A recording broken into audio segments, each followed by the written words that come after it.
নারায়ে তাকবীর, নারায়ে তাকবীর। দিন ইসলাম, দিন ইসলাম। ফিলিস্তিন, ফিলিস্তিন।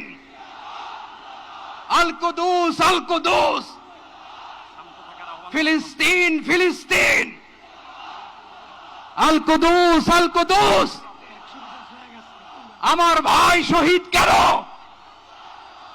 জাতিসংঘ জবাব চায়। গাজায় গণহত্যা কেন? জাতিসংঘ জবাব চায়। আমি যা বলি আমার সাথে আওয়াজ করে ইংরেজিতে স্লোগান ধরুন, free free Palestine, free free Palestine, free free Al Aqsa. 1 2 3 4, genocide no more. From the river to the sea, Palestine will be free. Narayeh Takbir.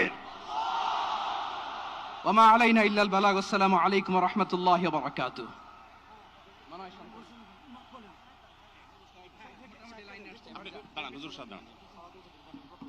সময়ত উপস্থিতি, আমরা শুধুমাত্র আপনাদেরকে শান্ত করবার জন্য কিছু স্লোগান দেওয়ার চেষ্টা করেছি। আমি এই মুহূর্তে মঞ্চে ডেকে নিচ্ছি বাংলাদেশ জাতীয়তাবাদী দলের স্থায়ী কমিটির সদস্য জনাব সালাউদ্দিন আহমদ। জনাব সালাউদ্দিন আহমদকে আমি মঞ্চে আসার জন্য বিনীতভাবে অনুরোধ করছি। এবারে আমি অনুরোধ করছি মঞ্চে আসার জন্য দৈনিক আমার দেশ সম্পাদক জনাব মাহমুদুর রহমানকে।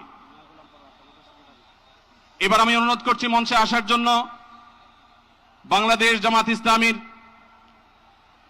সেক্রেটারি জেনারেল অধ্যাপক মিয়া গোলাম পরোয়ার। এবারে আমি মঞ্চে ডেকে নিচ্ছি ইসলামী আন্দোলন বাংলাদেশের নায়েবে আমির মুফতি ফয়জুল করিম হাফিজাহুল্লাহকে বিনীতভাবে মঞ্চে আসার জন্য হুজুরকে অনুরোধ করছি। এবার আমি মঞ্চে আসার জন্য অনুরোধ করছি বাংলাদেশ খেলাফত মজলিসের মাননীয় আমির জনাব মাওলানা মামুনুল হক হাফিজাহুল্লাহকে মঞ্চে আসার জন্য বিনীতভাবে অনুরোধ করছি।